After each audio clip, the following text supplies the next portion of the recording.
లోకి వెళ్ళడానికి అవకాశం లేదు, లేదా భారత రాజ్యాంగం ప్రకారంగా ఇంకొక మతం తీసుకోవడానికి అవకాశం లేదు.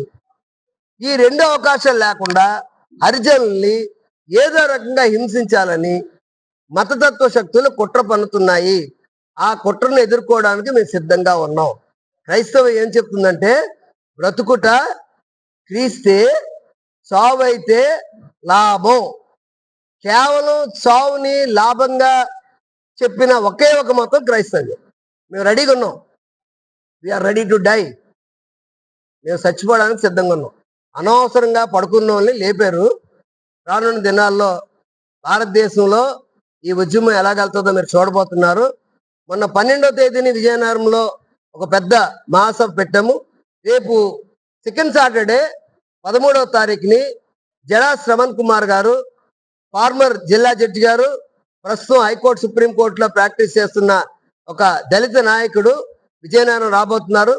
వారు దళిత క్రైస్తవ శంకారావం అన్న ఒక పెద్ద కార్యక్రమం 1,50,000 మందితో ఏలూరులో ఈ నెల 28వ తేదీని వారు ఒక సభ ఏర్పాటు చేశారు. ప్రభుత్వానికి ఈ విషయం తెలియపరచడానికి దాని సన్నాహక సభగా ఈ శనివారం second Saturday Vizianagaram Simms Memorial Baptist చర్చ్కి వస్తున్నారు. ఆ రోజు మరి విజయనగరంలో పుర ప్రజలందరూ కూడా, ఇది కేవలం దళిత క్రైస్తవుల సమస్య కాదండి, ఇది భారతదేశం ఉన్న ప్రతి లౌకిక వ్యాధి వ్యక్తి కూడా ఆలోచించాల్సిన విషయం. సమాన హక్కులు తీసేస్తే ఎలాగండి? మతం మారితే మా బెనిఫిట్స్ తీసేస్తారా? ఇది చాలా అన్యాయం కదా. అంచేత కేవలం క్రైస్తవులు దళితులే కాకుండా ప్రతి ఒక్కరు కూడా రేపు 13వ తారీఖున జరగబోయే కార్యక్రమానికి రండి. జడా శ్రావణ్ గారు చేస్తున్న ఆ యొక్క శంకారావానికి బలపరచండి. అదే కాకుండా ప్రత్యేకంగా ఈరోజు మరి అంబేద్కర్ ఇండియా మిషన్ అధ్యక్షులు, founder president Shri PV Sunil Kumar garu IPS, వారు అడిషనల్ డీజీ క్యాడర్లో ఉన్నారు. ప్రభుత్వం ఫారెన్ వెళ్ళారు, పర్మిషన్ లేకుండా సస్పెండ్ చేయడం జరిగింది. ఈ రోజు వారి తాలూకా జన్మదినం.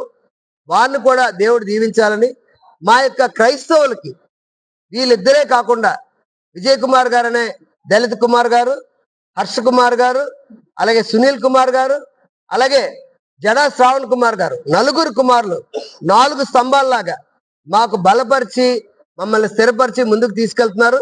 వాళ్ళందరికీ ప్రత్యేక వందనాలు. రానున్న దినాల్లో క్రైస్తవ సమాజానికి మీరందరూ సహకరించాలని ప్రభు పేట ప్రేమ పేరుగా కోరుతున్నాను. దేవుడి మాటలు దీవించును గాక. ఆమేన్.